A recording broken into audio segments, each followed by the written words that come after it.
ओम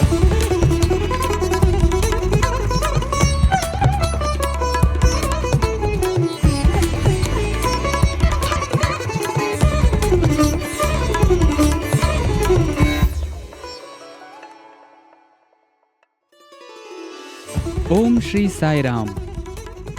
साई प्रेम वाणी के हमारे आज के प्रसारण में आप सबका हार्दिक स्वागत है। आज हम आप सबके लिए लेकर आए हैं सुमधुर कार्यक्रमों की मनमोहक कड़ी। आज के प्रसारण में आप अवतार वाणी के अंतर्गत श्री भगवान द्वारा दिए गए एक दिव्य संदेश का एक भाग सुनेंगे। तो चलिए कार्यक्रम का शुभारंभ करते हैं।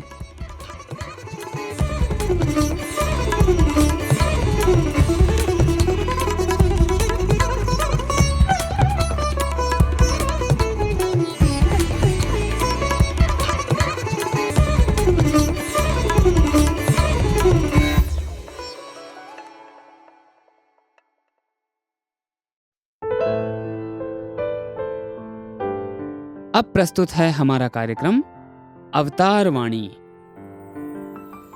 भगवान बाबा द्वारा सन 1984 को श्रीमद् भगवत गीता पर दिए गए दिव्य संभाषण का एक भाग आज हम प्रस्तुत करने जा रहे हैं।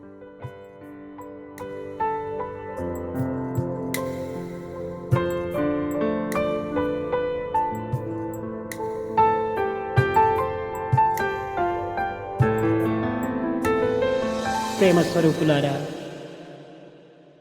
పుట్టినప్పుడు ఏడ్చినాడు, చచ్చినప్పుడు ఏడ్చుతాడు, మధ్యనిన్న సుఖాలకు ఎందెందుకు ఏడ్చుతాడు. ధర్మజ్ఞాని కలుగుతున్న ఉద్ధరింప ఏడ్చినాడా? కనుక ధర్మజ్ఞాని నిమిత్తమై మన లోపల జరుగుతున్నటువంటి యొక్క అశాంతికి మనం ఏడ్చాలి. ఈ ధర్మం ఏమిటి? దైవ చింతనే నిజమైన ధర్మం. దానిని చింత చేసుకుంటూ నీ నిత్య జీవితంలో నీ కర్తవ్య కర్మలు ఎన్ని అనుభవించినప్పటికీ దోషము లేదు. जन्मते ही रोया, मरने पर रोएगा, बीच बीच में रोता ही रहता है. धर्म की ग्लानि होने पर उसके उद्धार के लिए क्या कभी रोया? अतः धर्म की ग्लानि होने पर हमारे अंदर जो अशांति होती है उसके लिए हमें रोना चाहिए. यह धर्म क्या है? ईश्वर का चिंतन ही सच्चा धर्म है. ईश्वर का यह चिंतन करते हुए अपने दैनंदिन जीवन में अपने कर्तव्यों और कर्मों का आचरण करने में कोई दोष नहीं है. ఇట్లని భగవద్గీత సర్వసంగ పరిత్యాగై ఆలుబిడ్డలను వదిలిపెట్టి ఆస్తిపాస్తులను విసర్జించి నీవు వెళ్ళమని బోధించటం లేదు. నీ ఆలుబిడ్డలు నువ్వు చూసుకో, నీ ఉద్యోగాలు నువ్వు చేసుకో, నీ కర్తవ్య కర్మలను నువ్వు ఆచరించు. కానీ లక్ష్యం మాత్రము దైవత్వం పైన ఉంచుకోవాలి. ఎన్ని చేసినప్పటికీ లక్ష్యాన్ని మాత్రం మార్చకూడదు.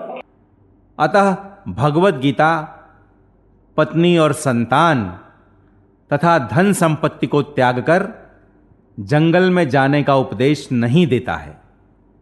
अपनी पत्नी और संतान की देखभाल करो, अपनी नौकरी अथवा धंधा करते रहो, अपने कर्तव्यों कर्मों का आचरण करते रहो, परंतु लक्ष्य ईश्वर पर ही बनाए रखो.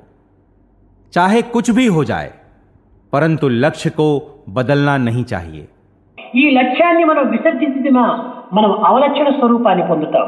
లక్ష్యమే మన జీవితం యొక్క గమ్యం. దీనిని ఆధారం చేసుకుని మన సర్వకర్మల యందు కూడాను ఈ కాయమును ఇమిడ్చి కర్తవ్యములు ఆచరించుకోవచ్చు. మన మాట యందు ఎట్టి విధములైన యొక్క లోటును రాకుండా చూసుకోవాలి. సత్యమునే ఉచ్చరించాలి. यदि इस लक्ष्य का त्याग करेंगे तो हम दुर्लक्षण स्वरूप वाले हो जाएंगे. यह लक्ष्य ही हमारे जीवन का गंतव्य है. इसी को आधार बनाते हुए अपने शरीर को इसमें मग्न कर हम अपने समस्त कर्मों का निर्वाह कर सकते हैं. हमें अपने शब्दों में किसी प्रकार की कमी को आने नहीं देना चाहिए. सदा सच ही बोलते रहना चाहिए. అయితే కొంతమంది పిల్లలకు ఈ సత్యము ఒక్కొక్క సమయంలో ఆపసత్యం అనేటువంటి దాన్ని కూడా మనం కొంత తబ్బింపు చేసుకోవచ్చును కదా, మార్చుకోవచ్చును కదా అని కూడా సందేహిస్తుంటారు. ఒక్కొక్క సమయంలో అసత్యం ఆడవలసి వస్తుంది. కానీ ఒక్కటి అసత్యం మాత్రం చెప్పక సత్యమును కూడా చెప్పకుండా ఉండేటువంటి యుక్తిని పొందుకు. కనుకనే సత్యం బ్రూజాత్, ప్రియం బ్రూజాత్, అప్రియం సత్యం అప్రియం అని, బ్రూజాత్ సత్యం అప్రియం అని. ఈ సత్యం అనేటువంటిది అప్రియమైనటువంటి సత్యం కూడా చెప్పకూడదు. ప్రియం కదా అని మనము కొంతవరకు అసత్యాన్ని కూడా చెప్పకూడదు. ఇలాంటి సందిగ్ధావస్థ లోపల మనం సత్య అసత్యములను రెండింటిని కూడా తప్పించుకుని మెలిగేటువంటి యొక్క యుక్తిని కొంతవరకు నేర్చుకోవచ్చును. కానీ సత్యం చెప్తే ప్రమాదం కలుగుతుంది ఏమో అని असत्याన్ని మనము ఉపయోగించుకోరాదు. परंतु कठिनाई के समय इस सत्य को थोड़ा बदला जा सकता है ना. छात्रों का ऐसा संदेह है. कभी कभी झूठ बोलना पड़ता है, परंतु ऐसी स्थिति में भी झूठ नहीं बोलना चाहिए. सच भी न कहने की युक्ति को प्राप्त करना चाहिए. इसीलिए सत्यम ब्रूयात प्रियम ब्रूयात न ब्रूयात सत्यम अप्रियम कहा गया है. अर्थात अप्रिय सत्य भी नहीं कहना चाहिए. इतना ही नहीं, प्रिय मानकर असत्य भी नहीं कहना चाहिए. ऐसी संदिग्धता की स्थिति में सत्य और असत्य दोनों से बचने की युक्ति को अपनाना चाहिए. सत्य के कहने पर कोई खतरा हो सकता है, ऐसा मानकर कदापि असत्य नहीं कहना चाहिए. కనుక మనము కొన్ని కొన్ని సమయములందు మనము చాలా మెలకువగా నడుచుకోవాల్సి వస్తుంది. ఈ మాటను పరులకు బాధించకుండా ఉండేటువంటి విషయాన్ని కూడా గుర్తించాలి. నొప్పించక తాను ఒక తప్పించుకు తిరుగువాడు ధన్యుడిగా అన్నాడు. ఇతరులను నొప్పించకూడదని తాను నొప్పి పడకూడదు, తాను నొప్పి పడకూడదని ఇతరులు నొప్పించరాదు. ఇతరులను నొప్పించక తాను నొప్పి పడకుండేటువంటి సత్యాన్ని మనం గుర్తించాలి. अतः हमें बड़ी सावधानी से काम लेना चाहिए. यह भी देखना चाहिए कि दूसरों को इससे कोई कठिनाई न हो. इसीलिए कहा गया है कि दूसरों को दुख न पहुंचाते हुए, स्वयं भी दुखी न होते हुए बच निकलने वाला ही धन्य है. दूसरों को दुखी नहीं करना है ऐसा मानकर स्वयं को दुखी नहीं करना चाहिए. स्वयं को दुखी नहीं करना है ऐसा मानकर दूसरों को भी दुखी नहीं करना चाहिए. तो दूसरों और स्वयं को भी दुखी न करने वाले सत्य को हमें पहचानना चाहिए. ఒక చిన్న ఉదాహరణ, ఒక కథ. ఒక ఇల్లాలు ఈ విధంగా సమావేశంలో పాల్గొని పౌరాణికుడు చెప్పేటువంటి దీనిని చక్కగా వింటూ వచ్చింది. ఒకనాడు ఈ పౌరాణికుడు రామాయణము చెప్పుతూ పతియే సతి కనుక అట్టి పతిని ఆనంద పెట్టడమే సతి యొక్క లక్ష్యము, పతిని దైవంగా భావించాలి అని అనేక విధములుగా బోధిస్తూ వచ్చాడు. ఇది విన్నటువంటి యొక్క ఇల్లాలు ఇంటికి వెళ్ళింది. అతనికి అనేక విధములైన సేవలు చేయాలి అని కూడాను ఈ యొక్క పౌరాణికుడు చెప్పాడు. उदाहरण के तौर पर एक छोटी सी कहानी. एक गृहिणी एक पौराणिक की बातें बड़े ध्यान से सुनती आई. उस पौराणिक ने रामायण की कथा बांचते हुए कहा कि पत्नी के लिए पति ही लक्ष्य है, अतः पति को संतुष्ट रखना पत्नी का कर्तव्य है. पति को दैव तुल्य मानना चाहिए. यह सब सुनकर गृहिणी घर लौट गई. पौराणिक ने यह भी कहा था कि पति की अनेक प्रकार से सेवा करनी चाहिए. అయ్యో, పతి దైవం అని పౌరాణికుడు చెప్పాడు కదా అని ఆఫీస్ నుంచి భర్త వచ్చేటప్పటికి ఒక చెంబు నిండుకు నీళ్లు తీసుకుంది, ఆ బూడ్సుల పైన పోసింది, కాళ్ళు కడిగింది, విసిరిగడతో విసిరింది, ఏమేమో పిచ్చి పిచ్చిగా చేస్తూ ఉంటుండాలి. భర్తకి ఏమిటి ఏనాడు లేనటువంటి యొక్క ఇది ఈనాడు ఎట్లా వచ్చింది, ఎందుకోసం వచ్చింది అనుకొని ఇది ఏదో కొంతవరకు చెడిపోయి ఉండొచ్చును అని లోపలికి తీసుకెళ్ళినాడు. ఆయా బూడ్సులు విడిచడానికి కుర్చీ పైన కూర్చుంటే ఈమె కింద కూర్చుంది, కాళ్ళు ఒత్తుతూ ఉంటుండాలి. బూడ్సులు కూడా విడిపించడానికి అవకాశం ఇవ్వలేదు. यह सब याद रखकर जैसे ही उसका पति दफ्तर से लौटा तो पत्नी ने उसके बूट्स पर लोटा भर पानी उड़ेल दिया, पति के चरण धोई, उसे पंखा झलने लगी. इस प्रकार पागलों की भांति सब कुछ करने लगी. पति ने सोचा, कभी ऐसा न करने वाली आज ऐसा क्यों कर रही है? पति ने यह विचारा कि शायद इसका दिमाग फिर गया है। ऐसा मानकर वह पत्नी को घर के भीतर ले गया। पति जब बूट्स उतारने के लिए कुर्सी पर बैठा तो वह नीचे बैठ गई और पति के पैर दबाने लगी। बूट्स उतारने का अवसर भी नहीं दिया। ఇతని యొక్క పరిస్థితిని గుర్తించి మెత్తగా ఆఫీస్ రూమ్కి వెళ్ళి డాక్టర్కు ఫోన్ చేశాడు. ఈ స్త్రీ మీ యొక్క పురాణములకు వెళుతుందని తెలియదు పాపం ఈ భర్తకు. డాక్టర్ వచ్చాడు, అన్ని విధాలా టెస్ట్ చేశాడు, నిద్రకింత మాత్రలు ఇచ్చి వెళ్ళాడు. 2 రోజులు రెస్ట్ తీసుకుంటే మంచిది, ఏదో కొంచెం హిస్టీరియా కింద ఉండాలి అని చెప్పాడు డాక్టర్. మరి భర్త ఫోన్ చేశాడు, ఈవెన్ ఇంటిలో రెస్ట్ తీసుకోమని చెప్పాడు. ఆయన ఆఫీస్కి వెళ్ళాడు. पत्नी की स्थिति देखकर पति ने डॉक्टर को फोन लगाया। पत्नी के पुराण सुनने के लिए जाने की बात पति को मालूम नहीं थी। डॉक्टर आया और जांच करने के बाद नींद की गोलियां देकर चला गया। डॉक्टर ने कहा कि 2 दिन विश्राम करना काफी है, कुछ कुछ हिस्टीरिया के लक्षण लग रहे हैं।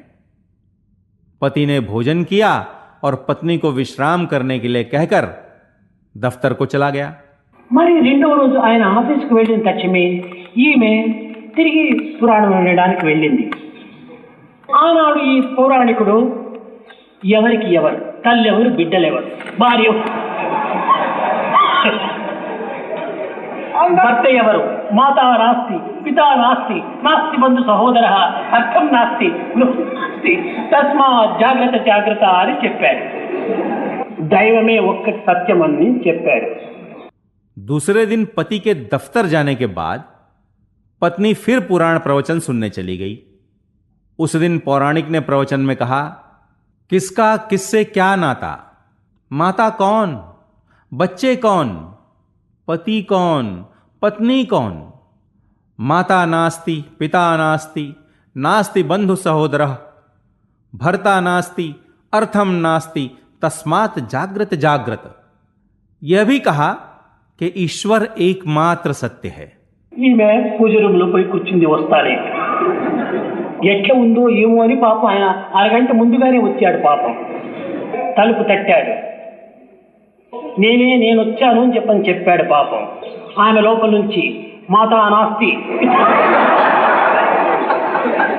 పితా నాస్తి, నాస్తి బంధు సహోదర, అర్థం నాస్తి, గృహం నాస్తి, పతి నాస్తి.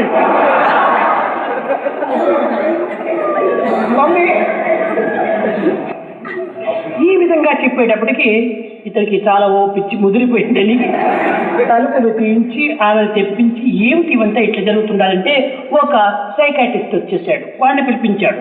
అని పిలిస్తే ఈమె యొక్క పరిస్థితి ఏమిటో, ఈమె ముందు ఏమి చేస్తా ఉందో ఇవన్నీ గుర్తించడానికి ఆయన అనేక ప్రయత్నం చేశాడు. అతను అన్నీ విచారించాడు. ఓహో, ఈ పురాణం వినటంలో వచ్చినటువంటి ఈ తాత్కాలిక వైరాగ్యమే ఇది అని భావించుకున్నాడు.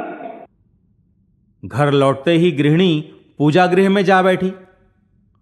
उधर पत्नी की हालत से चिंतित पति आधा घंटा पहले ही दफ्तर से लौट आया। दरवाजे पर दस्तक देकर कहा, अरे मैं आया हूं। पत्नी अंदर से बोली, माता नास्ति, पिता नास्ति, नास्ति बंधु सहोदरः, अर्थम नास्ति, गृहम नास्ति, पतिर्नास्ति। ये बातें सुनकर पति ने दरवाजा तुड़वाया और पत्नी को एक मनोवैज्ञानिक के पास ले गया। मनोवैज्ञानिक ने इसकी हालत को जानने के लिए अनेक प्रयत्न किए, अच्छी तरह से जांच की। फिर उसने निर्णय किया कि यह सब तात्कालिक वैराग्य पुराण प्रवचन सुनने के कारण ही है। సరే, 2 దినాలు ఈ పురాణం వినడానికి పోకూడదని చెప్పని ఆ వర్కర్స్తో అంతా కూడా నియమించి ఈమెను బయట పోనివ్వకుండా కారులో అక్కడ తీసుకొని పోనివ్వకుండా డ్రైవర్ కూడా చెప్పి చాలా భద్రం చేశాడు.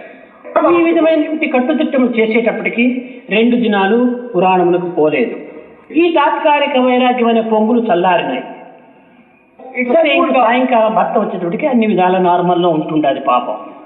2 दिनों तक पत्नी को पुराण प्रवचन सुनने को जाने के लिए मना करते हुए पति ने नौकरों को हिदायत दी और ड्राइवर से भी पत्नी को बाहर न ले जाने को कहा।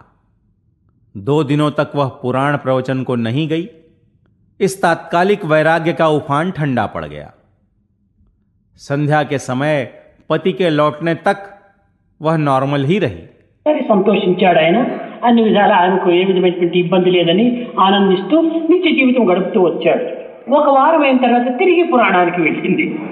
ఆనాడు పురాణం లోపల ఈ భగవద్గీత చెప్పుతూ అనుద్వేగకరం వాక్యం సత్యం ప్రీతి హితం చేస్తున్నాడు। ఈ యొక్క ప్రీతిగాను హితంగాను ఉంటుండాలా, ఉద్వేగంగా ఉండకూడదు।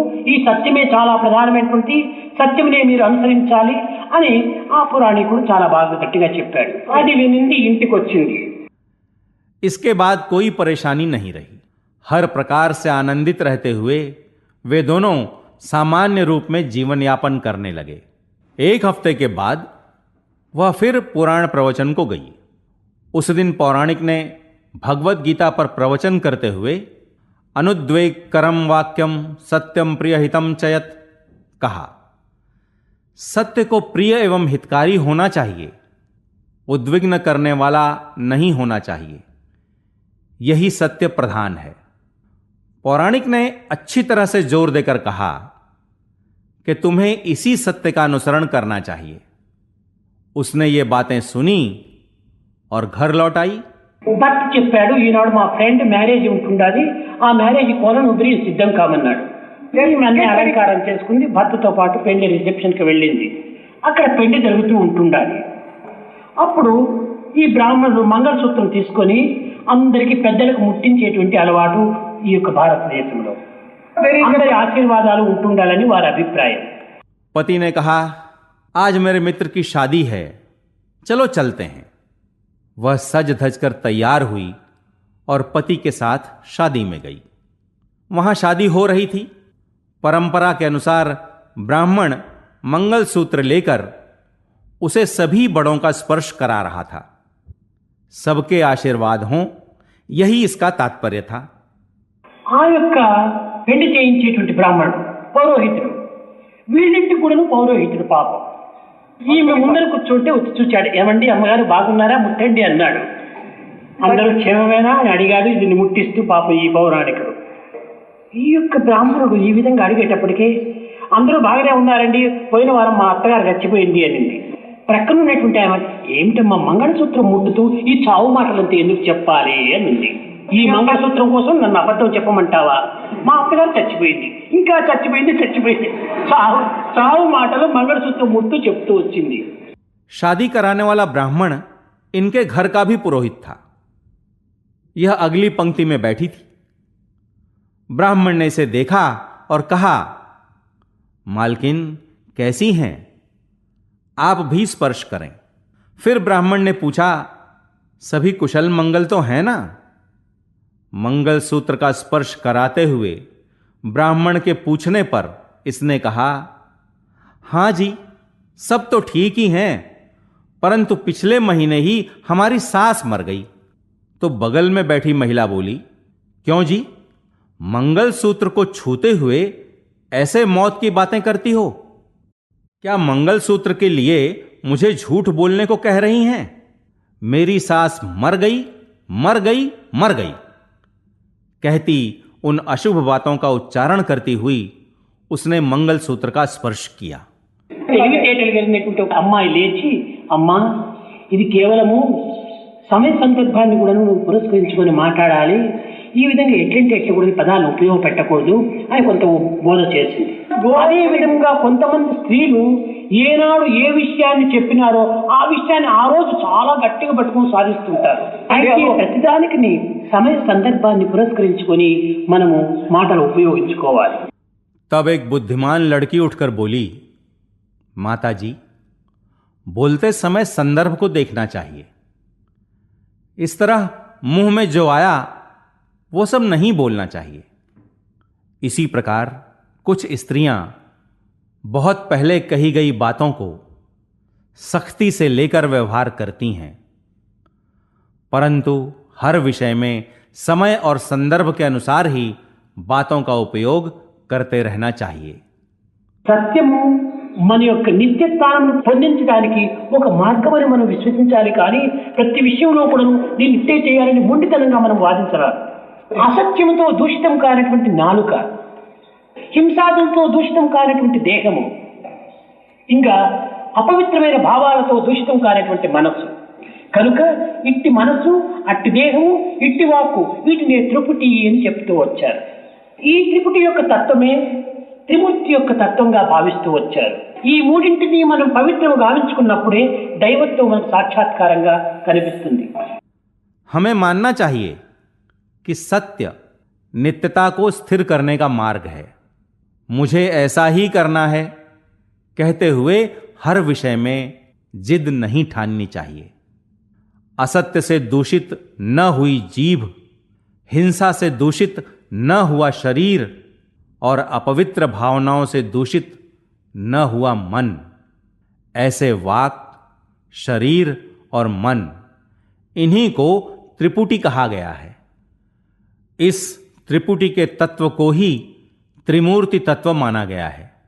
इन तीनों को पवित्र रखने पर ही ईश्वर का साक्षात्कार प्राप्त होता है.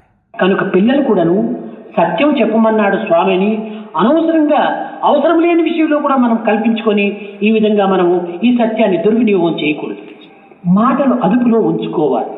ఒక్కొక్కతూరి ఒక్క వ్యక్తి పైన మనకు క్రోధమో లేక ద్వేషమో కలిగినప్పుడు వాడి పైన ఉన్నటువంటివన్నీ చెప్పటము, ఇది నేను సత్యం చెప్తున్నాను అని వాడి జీవితానికి లేనిపోనికి ఇక్కట్లు కలిగించడం కూడా జరుగుతూ ఉంటుంది. ఇక్కడ అద్వేష్ట సర్వభూతానాం, దీన్ని కూడా కొంతవరకు ఉపయోగించుకోవాలి. स्वामी ने सत्य कहने को कहा है, ऐसा मानकर बच्चों को अनावश्यक विषयों में दखल देकर सत्य का दुरुपयोग नहीं करना चाहिए. शब्दों को वश में रखना चाहिए.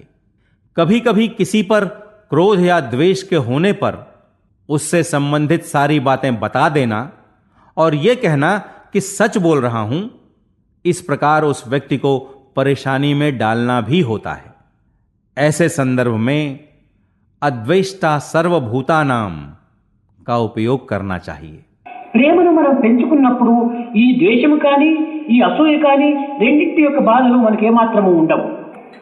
అలాంటి సమయంలో మన పలుకు కూడాను చాలా మధురంగా ఉంటుంది. అందుకోసమే చెప్పారు, సాత్విక గుణవంతుని యొక్క కోపము క్షణకాలంలో పోతుందట, ఇతను ఉత్తముడు అని గీత చెప్పింది. మధ్యముని యొక్క కోపము 2 గడియల వరకు ఉంటాదట. అధముని యొక్క కోపం ఒక దినమంతా ఉంటుంటాదట, 24 గంటలంతా ఉంటుంటాదట. ప్రమోదముని యొక్క కోపము జీవితం అంతా ఉంటాదట. जब हम प्रेम को बढ़ाएंगे तो इस द्वेष और जलन, इन दोनों से होने वाले कष्ट नहीं होंगे. ऐसी स्थिति में हमारी वाणी भी अत्यंत मधुर होगी. इसीलिए कहा गया है कि सात्विक गुण वाले का क्रोध क्षण भर में दूर हो जाता है. गीता ने इसे उत्तम व्यक्ति कहा है.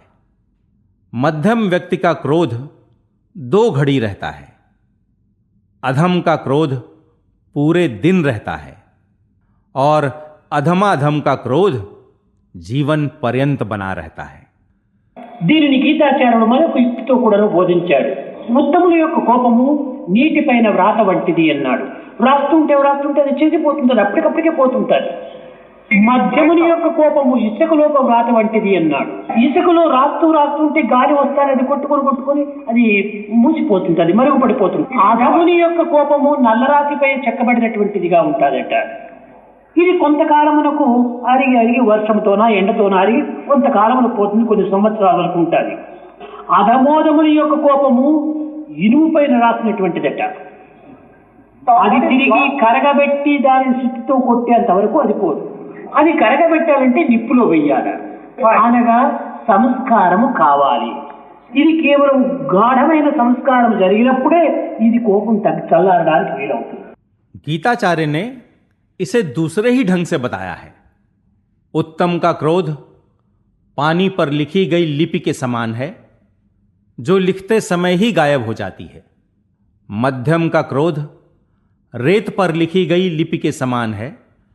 रेत पर लिखते समय यदि हवा बहे तो वह मिट जाती है, ढक जाती है. अधम का क्रोध काले पत्थर पर तराशी लिपि के समान है.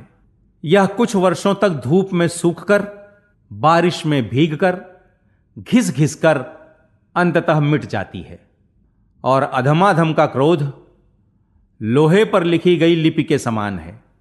इसे पिघलाकर हथौड़े से मारने तक नहीं मिटती है। इसे पिघलाना है तो आग में डालना पड़ता है, अर्थात संस्कार होने चाहिए। प्रगाढ़ संस्कार के होने पर ही क्रोध शांत होता है। కానీ ఇలాంటివి నిత్య జీవితంలో సంబంధించినటువంటి యొక్క సామాన్య మానవులు జీవితంలో ఆచరించదగినటువంటి యొక్క ఉపమానములు భావములే మన భగవద్గీత నుంచి మనం తీసుకోవాల్సి వస్తుంది. కనుక మనము అన్నింటినీ తీసుకొని మన ఆచరణలో పెట్టడం ఇది అసాధ్యం. కొన్ని మన నిత్య జీవితానికి ఈ లౌకిక జీవితానికి అవసరమైనటువంటి విషయాలను మనము జాగ్రత్తగా తీసుకొని దానిని ఆచరించడానికి, అనుభవించడానికి, ఆనందించడానికి తగినటువంటి అవకాశాన్ని మనం అందుకోవాలి. ऐसे दैनंदिन जीवन से संबंधित और सामान्य मानवों के लिए आचरणीय उपमानों और भावनाओं को हमें भगवत गीता से लेना चाहिए। सबका अनुसरण करना भी असंभव है। दैनंदिन और इस लौकिक जीवन से संबंधित कुछ कुछ विषयों को लेकर बड़ी सावधानी से उनका आचरण करते हुए अनुभव प्राप्त करने और आनंदित होने के प्रयत्न करने चाहिए। माधव मुरहर मधुर मनोहर गिरिधर गोपाला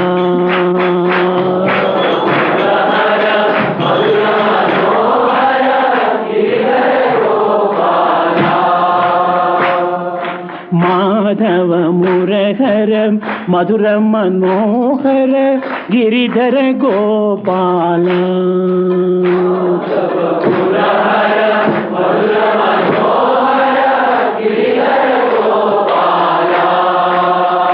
हे गिरिधर गोपाला, हे गिरिधर गोपाला, हे गिरिधर गोपाला, हे गिरिधर गोपाला, हे गिरिधर गोपाला, हे गिरिधर गोपाला, हे गिरिधर गोपाला, हे गिरिधर गोपाला, हे गिरिधर गोपाला, हे गिरिधर गोपाला, हे गिरिधर गोपाला, हे गिरिधर गोपाला।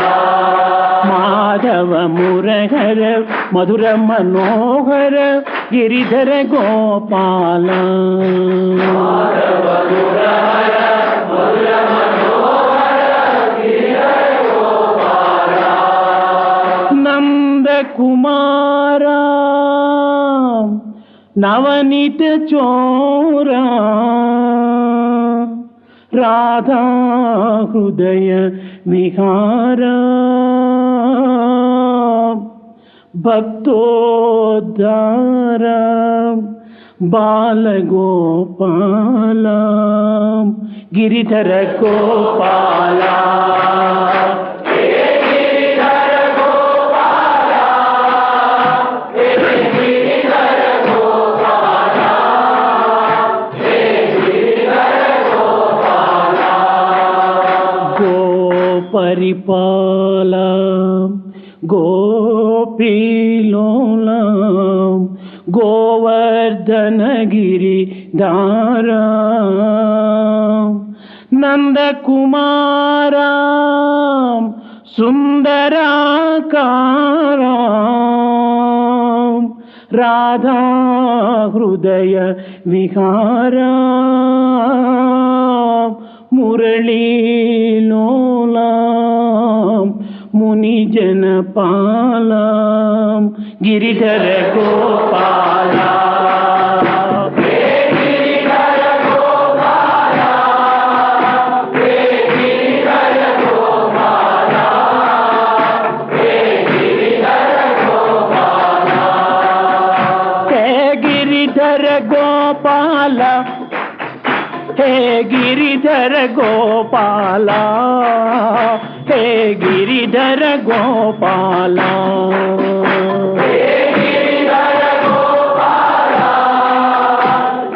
गोपाला,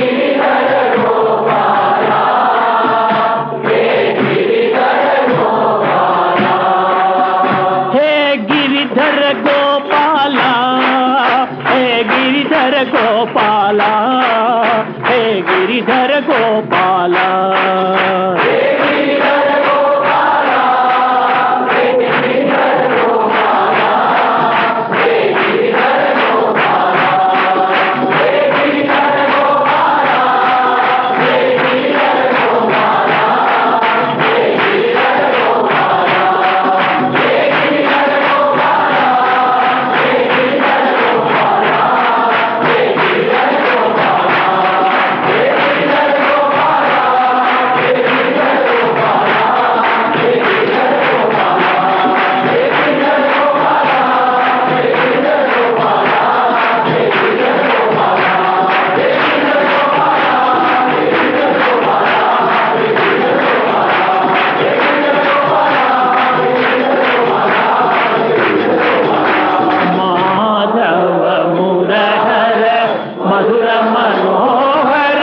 गिरिधर गोपाला,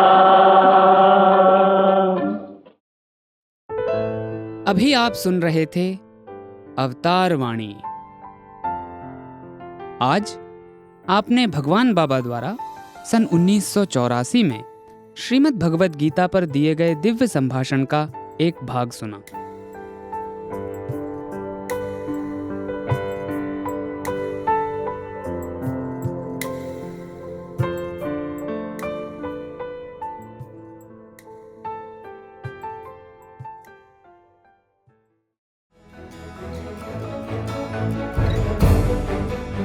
इसी के साथ हमारे साईं प्रेमवाणी कार्यक्रम के इस प्रसारण को हम यहीं विराम देते हैं। आशा है हमारा आज का कार्यक्रम आपको पसंद आया होगा। अपने सुझावों को हम तक जरूर भेजें। हमारा व्हाट्सएप नंबर है 9393258258 93 हिंदी भाषा में हमारी ये सभी प्रस्तुतियाँ YouTube पर भी उपलब्ध हैं। इन्हें वहाँ देखने या सुनने के लिए हमारे YouTube चैनल को सब्सक्राइब करें और कमेंट बॉक्स में अपने सुझाव देना न भूलें। हे स्वामी, आप दिव्य पिता हैं, हम आपके अंश। हम में गूंजें गीता के स्वर, स्वार्थ मोह न हमें बांधे कभी। हम करुणा सागर की बन जाएं लहर। ये प्रार्थना आपके श्री चरणों में अर्पित करते हुए और ये प्रसारण आपको समर्पित करते हुए अब वाणी को विराम देते हैं। धन्यवाद। सप्रेम साईं राम।